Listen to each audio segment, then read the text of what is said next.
We are very happy to have Professor Tsun-Hsu here with us today. Professor Chang received his PhD in 1999, from National Department of Physics, National Tsinghua University, and his advisor is here, Professor Zhu. And then he stayed in Tsinghua University as a postdoc, then became an assistant professor, associate professor, and a professor. Professor has been working on the generation of high-power terahertz radiation based on the electron cyclotron method. In addition, Professor Chang also employed the microwave energy to interact with various advanced material and found very interesting phenomena, such as a much shorter processing time and much lower annealing temperature. His ability to excite and control the electromagnetic mode enabled him to study the wave nature, such as superluminosity. And create various industry applications. He holds more than 35 patents. He received Young Faculty Research Award in 2005, International Inventor Prize in 2011, and he received 7 consecutive years of National Tsinghua University's Excellent Research Award. He also served as the Vice Chair of the Physics Department for 4 years, and is now the Chairman of the Interdisciplinary Program of Science since 2013. So he will talk about something about a wave package with the speed faster than the speed of light, which sounds unlikely. Okay, so let's welcome him.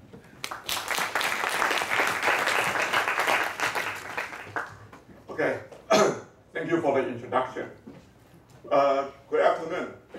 I'm very happy to have this opportunity to be here with you to share our understanding about a wave phenomena with you.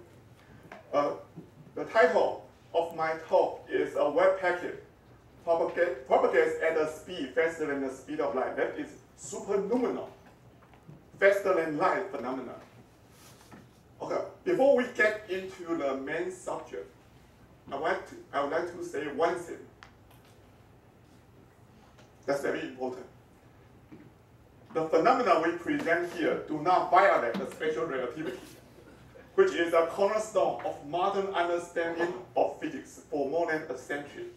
So if you expect me to say something bold, sorry, I might let you down. Okay.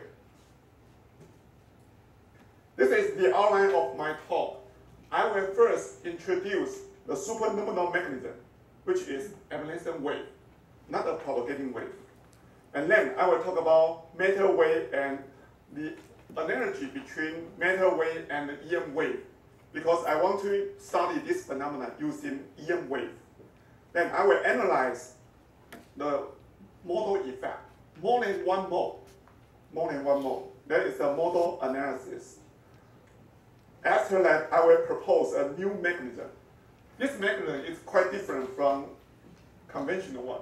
Conventional is evanescent wave, but here we use propagating wave, so it's different. Then we can manipulate the group delay.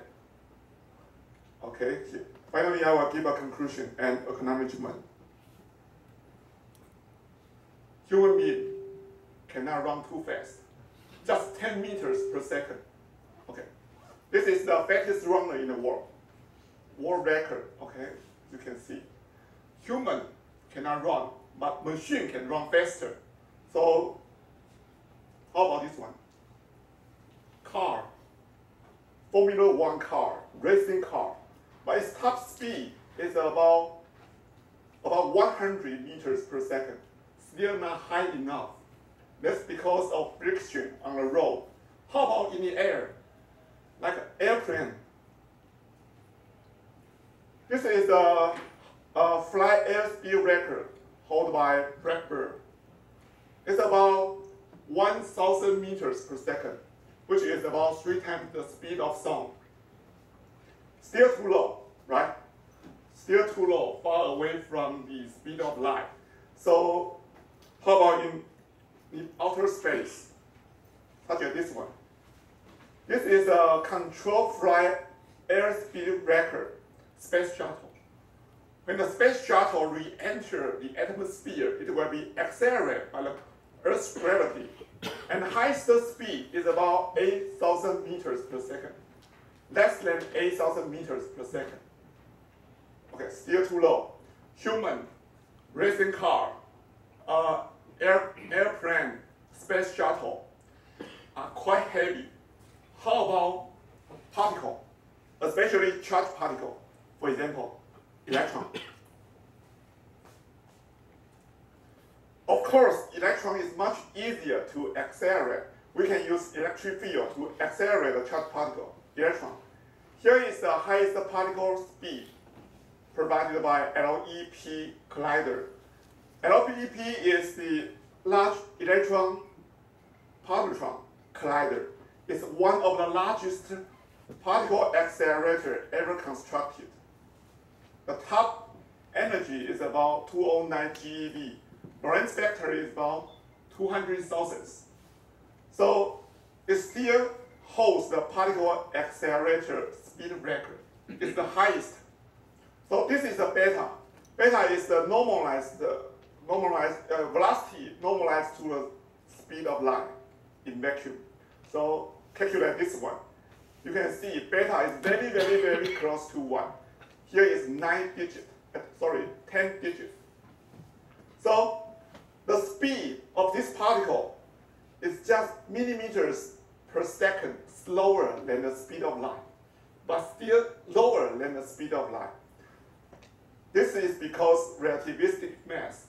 As we increase the speed, the relativistic mass will be increased. So obviously, matter cannot exceed the speed of light in vacuum. How about wave? Matter wave, EM wave, and other wave. So this means wave can exceed the speed of light. Okay, I think most of you are very familiar with this slide because this is extracted from Jackson, right? Chapter 7. Okay, Jackson told us the index of refraction, N, is a function of frequency. N is function of frequency.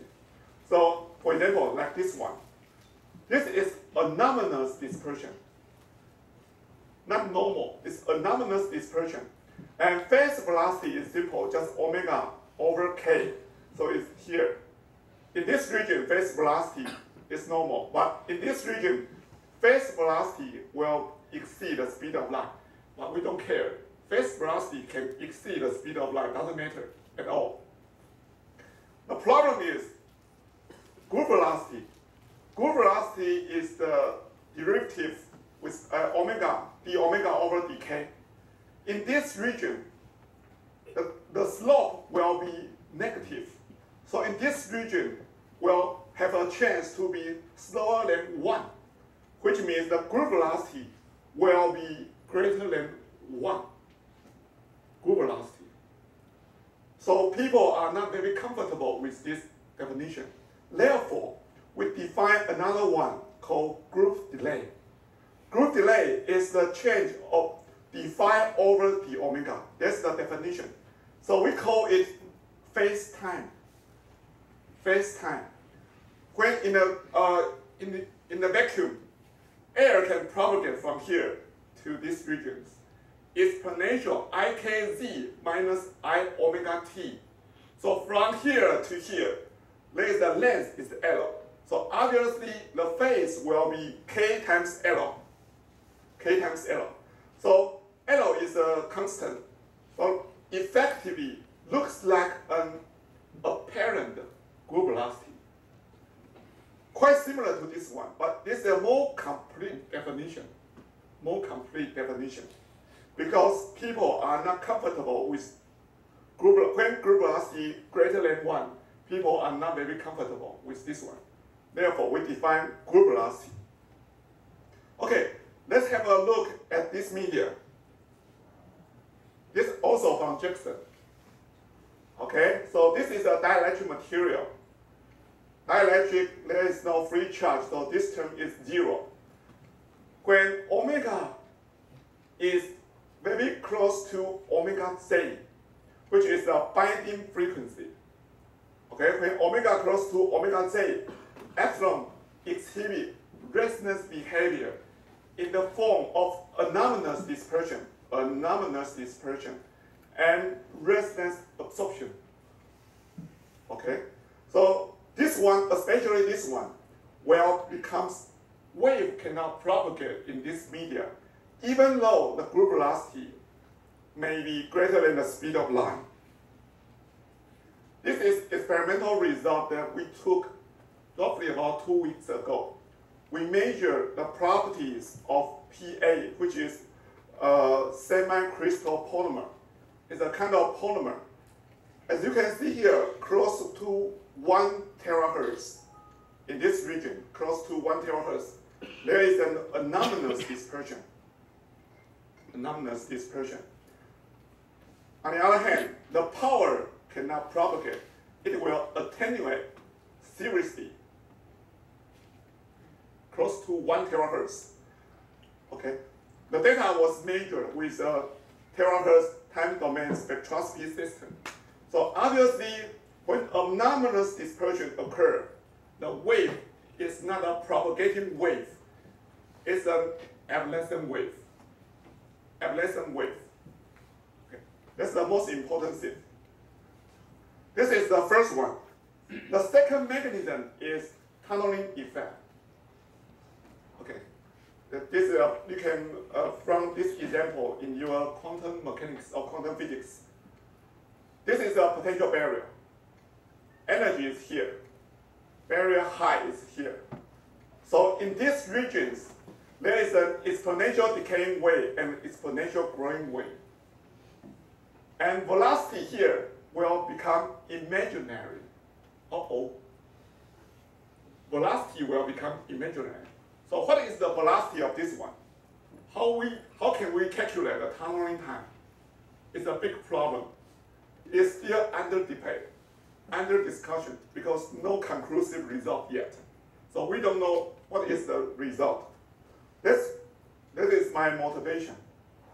We know the microwave propagate in a waveguide system seems to be analogous to the behavior of one-dimensional matter wave, because this is a potential quite similar to the cutoff frequency, and wave energy is quite similar to propagating frequency. And this is an undersized waveguide.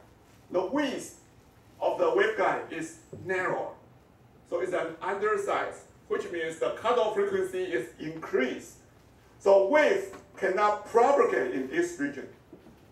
So quite similar to this case. EM wave is much more easier to implement in experiment compared with quantum system. That's why we choose EM wave. Another reason is I'm familiar with EM wave. Okay, so here is the first summary. Anomalous dispersion and tunneling effect are the two major mechanisms for the superluminal phenomenon. And both mechanisms involve evanescent wave, which means wave cannot propagate inside the region of interest. So it's not a conventional wave. Conventional wave will maintain the same shape, but in the superluminal phenomena, wave will propagate, but exponential decay. Exponential decay, and decay very fast. Okay, let's move on to analogous between Schrödinger equation and Maxwell equation. The organizer want me to simplify my talk to reduce the total number of equations. So up to this point, I think you can accept easily. And then, okay, but this part is still easy. This is we know Maxwell equation and Schrödinger equation doesn't look alike. But when it comes to the wave phenomena, such as time-independent Schrödinger equation, like this one, this is potential, this is energy, this is obviously is a wave function. Compare with Maxwell equation for a TE waveguide mode. Okay, so this is cutoff frequency, and this is omega squared, BZ, because TE. We can also use TM or other, but not TEM. You can either use TE or use TM, but not TEM. Okay? By comparison, these terms looks like these terms. And these terms looks like this term. At least they look very similar in form. So what else? What else? In addition to the equation, how about the transmission and reflection coefficient? How about the probability velocity, energy velocity, and group velocity and the phase velocity? Okay, so I will show you. This is the transmission for a rectangular potential barrier again. So below cutoff is a tunneling phenomenon. This is the equation. By analogy, the transmission parameter of an electromagnetic wave can be expressed like this one. So still quite similar. So transmission, obviously the equation looks very similar, and the result should be the same, quite similar. So this is the transmission. Reflection will be almost the same. Okay.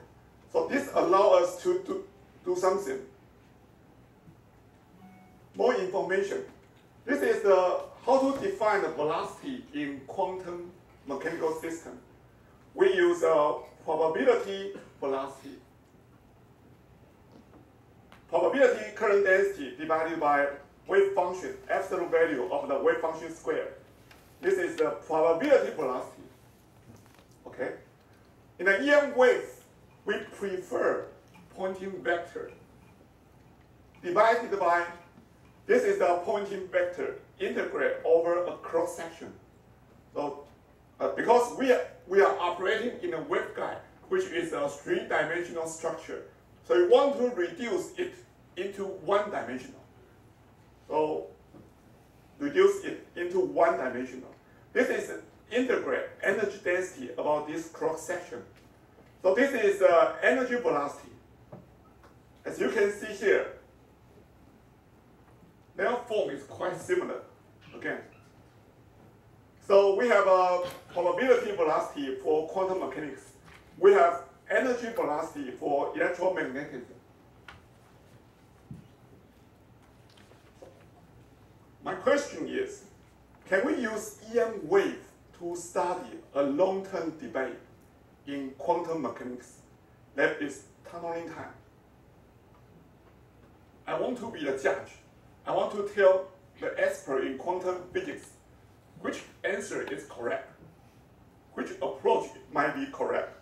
This is my motivation. Okay, so the second summary, superluminal effect, faster than light effect, is common to many wave phenomena. Okay, so we can, in many wave phenomena, we can find a superluminal effect. And matter wave and electromagnetic wave share many common characteristics. This allows us to study the tunneling effect with EM wave. So up to this point, everything looks okay. I have not shown you tunneling effect will have a superluminal behavior. I have not shown that. Okay, I will show you very soon. So then we began to study a three-dimensional waveguide system. And to put the idea to the test in a three-dimensional electromagnetic waveguide system. And hope they will agree very well. But The truth is not. Okay, that is model analysis. We have to consider high-order waveguide modes in tunneling characteristic. Okay, how to generate potential? We have two structures. One is we change in the geometry. The other is we insert a material here. Okay, so let's have a look at this one. The first approach. This one, the waveguide width is slightly broader. So the cutoff frequency will be lower because it depends on the waveguide size. So it looks like a potential barrier. Okay, so this case looks like a potential barrier. Wave can propagate. This is the incident wave, reflected wave, transmitted wave in region 1, 2, 3. Okay, pretty good. And this one, we narrowed the waveguide width, so the cutoff frequency will be increased, like this one, increase. So this case looks like potential barrier. So we are going to use these two configurations to study the tunneling effect. Another one is the waveguide metal wall is the same throughout, but we insert the material here. This is air or vacuum air, so dielectric constant, relatively dielectric constant is 1. But if we insert a dielectric constant greater than 1, then the cutoff frequency will be decreased. The cutoff frequency, so dielectric constant greater than 1 will be similar to this case. And if we insert a dielectric constant smaller than 1, looks like the cutoff frequency will be increased. Okay. This is the transmission only. Transmission result. Let's look at this part first. Dielectric constant greater than 1. Okay, in this case, it agrees very well. Agrees with our one-dimensional tunneling effect model very well. Sorry, this is a potential wave model. As you can see here, the red line is the theory, and black dot is simulation result. We use a high-frequency structure simulator, which is generally accepted simulation code. Theory and simulation agrees very well. This gives us more confidence. We simplify from 3-dimensional model into 1-dimensional model seems okay. But the problem is we have to insert dielectric constant less than 1. What is the material? Dielectric constant less than 1. That's meta material. Meta material, obviously. So we have to insert, but at this point, we don't have to worry too much. Okay. We just assume and perform the simulation, and you can see here, theory and experiment agrees well. But when metamaterial is not easy to control compared with waveguide, because waveguide is much easier to fabricate. To fabricate a waveguide like this one is relatively easy. And like this one is easy, relatively. Okay. However, as you can see here, the trend is okay, but not exactly the same, especially close to the cutoff frequency, especially close to these regions. What happened here? This is the first question come to our mind. What happened? Why these two systems is different? They should be the same. In this case, it agrees very well with one-dimensional tunneling effect. However, this one is not. This is transmission. Let's look at this one, group delay. Group delay is, as I defined, is the phase difference between these two boundaries, first boundary, second boundary, the phase difference, the phase difference d omega. So this is the group delay.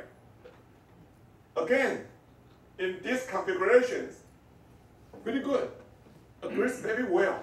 Almost the same. Almost the same. No difference. Perfect. However, in this structure, it's not. It's not less simple, especially here and here. Its behavior is completely different in close to the cutoff. But at least I proved one thing. This is a tunneling effect. Total length is 15 centimeter.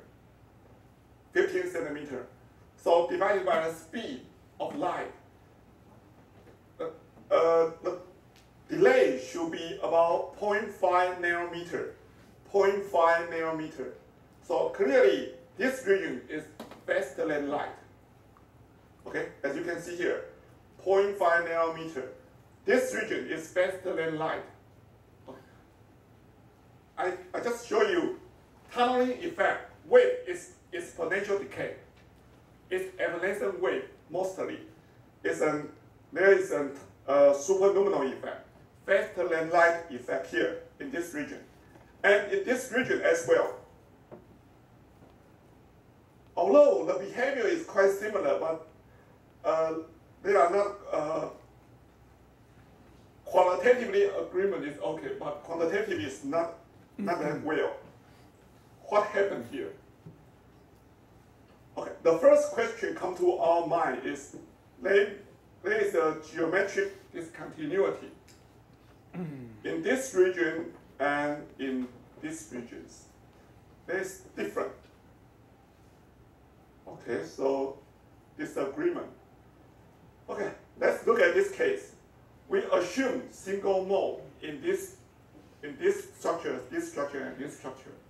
However, there is the discontinuity here. Discontinuity will excite high-order waveguide mode. This high-order waveguide mode will change the property. So we should consider a more complete equation. This is the incident wave that is the same. Okay. However, due to the discontinuity, high-order mode will be excited here. So we have to sum over all the possible mode, not just propagating mode, not just TE10, but TE20, TE30, and TE11, TE21. Sum over all the possibilities. And the waves in these regions, not just one, might be more than one. Again, in this one, they might be more than one. So we have to consider this case. That is more than one mode effect. We call modal analysis. Okay, so in fact, it's a three-dimensional problem. Modal effect should be considered. Up to this point, we should consider all the possibilities. Wow, too much equation, but still not very difficult. We just consider all the possibility, all the modes, and solve the boundary condition. Okay, this we construct a big matrix and calculate the coefficient. Okay. This is the result. This is potential well, oversized waveguide. And look at this case, this transmission with one mode, blue line, blue dashed line, three mode, orange, green, red, and this is the simulation. So as we increase the total number of modes, the result will become more and more accurate. This means modal effect is important in this case. Okay. Look at the group delay in this region, group delay. And group delay is the same.